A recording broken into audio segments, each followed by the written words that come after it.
নিম্নচাপের জেরে গত দুদিন দক্ষিণবঙ্গে বিক্ষিপ্ত বৃষ্টি হলেও এখনও বৃষ্টির বিস্তর ঘাটতি রয়েছে।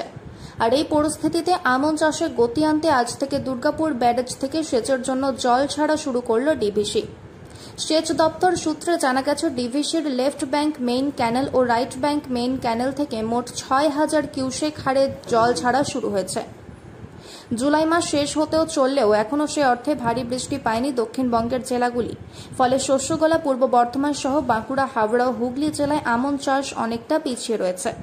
বৃষ্টির অভাবে বিস্তীর্ণ জমি এখনও অনাবাদি রয়ে গেছে। এই পরিস্থিতিতে সম্প্রতি ডিভিসির দুর্গাপুর ব্যারেজ থেকে জল ছাড়ার পরিকল্পনা নেওয়া হয়। সেই পরিকল্পনা অনুযায়ী আজ সকাল ৬টা থেকে দুর্গাপুর ব্যারেজের দুপাশে থাকা সেচ খালে জল ছাড়া শুরু হয়। জানা গেছে, প্রাথমিকভাবে ৬,০০০ কিউসেক হারে জল ছাড়া হয়েছে রাইট ব্যাংক মেইন ক্যানেল ও লেফট ব্যাংক মেইন ক্যানেলে। আপাতত ১৫ দিন ধরে এই জল ছাড়া হবে বলে জানিয়েছে ডিভিসি কর্তৃপক্ষ। এর ফলে বাঁকুড়া, পূর্ব বর্ধমান, হুগলি ও হাওড়া জেলায় আমন চাষ গতি পাবে বলে আশাবাদী সব পক্ষই। দেরিতে হলেও দুর্গাপুর ব্যারেজ থেকে সেচের জন্য প্রথম দফার জল ছাড়া শুরু হওয়ায় আশায় বুক বাঁধছে কৃষকরাও। দেখুন, বর্ষা প্রতি বছরই হয়। এই বছর আমাদের এদিকে বর্ষাটা কম হারে, অন্যান্য জায়গায় হয়তো হয়েছে, কিন্তু আমাদের দিকটা একটু কম হয়েছে।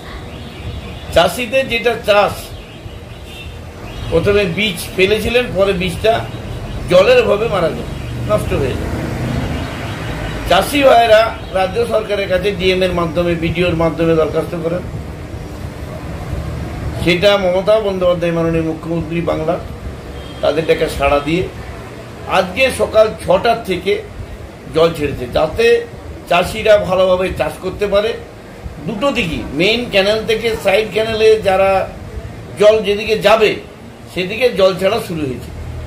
এই জলেও যদি অসুবিধা হয়, কম পড়ে, তাহলে তাদের আরো পরিমাণ জল দেওয়ার ব্যবস্থাও করা যাবে। সেটা আবার ডিএম সাহেবকে জানাতে হবে। আমাদের সুবিধা আছে, চাষিদের মানে যে এলাকার যে জল পায় তাদের প্রত্যেকেরই সুবিধা হবে, কিন্তু সমস্ত এলাকা তো পায় না।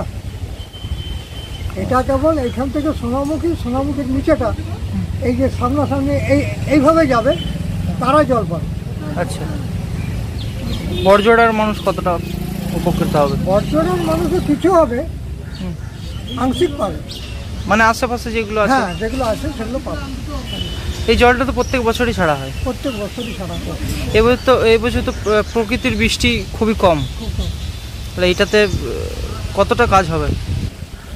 মানুষের কাজ হোক। আচ্ছা, আপনার নাম? হারাধন দাস, স্থানীয়। ভালোই হবে, উপকৃত হবে। হ্যাঁ, প্রতি বছরই চাষিদের জন্য জল দেয় ডিভিসি, আর এক্সট্রা যেটা জল হয় সেটা নিচে দিকে গেট খুলে পাস করে দেয়। আর এটা বর্ধমান বলুন, বাঁকুড়া বলুন, এদের চাষিদের পক্ষে খুবই উপকৃত হয় এই জলটা। আচ্ছা, দুই পাশেতে ছাড়া হয়েছে, ওইদিকে ওটা বর্ধমান ডিস্ট্রিক্ট, ওটা বর্ধমানে যায়, আর এই দিকটা ছাড়া হলে এটা বাঁকুড়া দিকে যায়। আচ্ছা, তাহলে এখন বৃষ্টি তো সেইভাবে হচ্ছে না, চাষের ক্ষেত্রে সমস্যা। এই জলটা পাওয়ার পর চাষিরা কিছুটা হলেও আনন্দ, হ্যাঁ, উপকৃত হয়। আমাদের এবছর খারিফ ইরিগেশন 2024-এ আগামী 27 তারিখ থেকেই ব্যারেজ থেকে জল ছাড়া হবে ৬,০০০ কিউসেক। এলবিএমসি এবং আরবিএমসি মিলে পশ্চিম বর্ধমান, পূর্ব বর্ধমান এবং হাওড়া, হুগলি এবং বাঁকুড়া ডিস্ট্রিক্ট, এই সমস্ত চাষের জন্য জল দেওয়া কাল থেকে শুরু হবে। আর এটা হচ্ছে আগামী 10 থেকে 15 দিনের মধ্যে যেরকম প্রয়োজন হবে সেরকম আমরা জল ছেড়ে যাব। এটা হচ্ছে প্রথম পর্যায়ের ইরিগেশন হবে, তারপরে পরিস্থিতি অনুসারে আবার পরবর্তী ক্ষেত্রে জল ছাড়া হবে। যেটা এখন আগামীকাল থেকে শুরু হয়ে আপাতত 31শে অক্টোবর অবধি এটা চলবে। মূলত চাষিদের সুবিধার্থে এটা করা হয়। হ্যাঁ, চাষিদের সুবিধার্থে এবছর খারিফ ইরিগেশনের জন্য প্রতি বছরই জল ছাড়া হয়।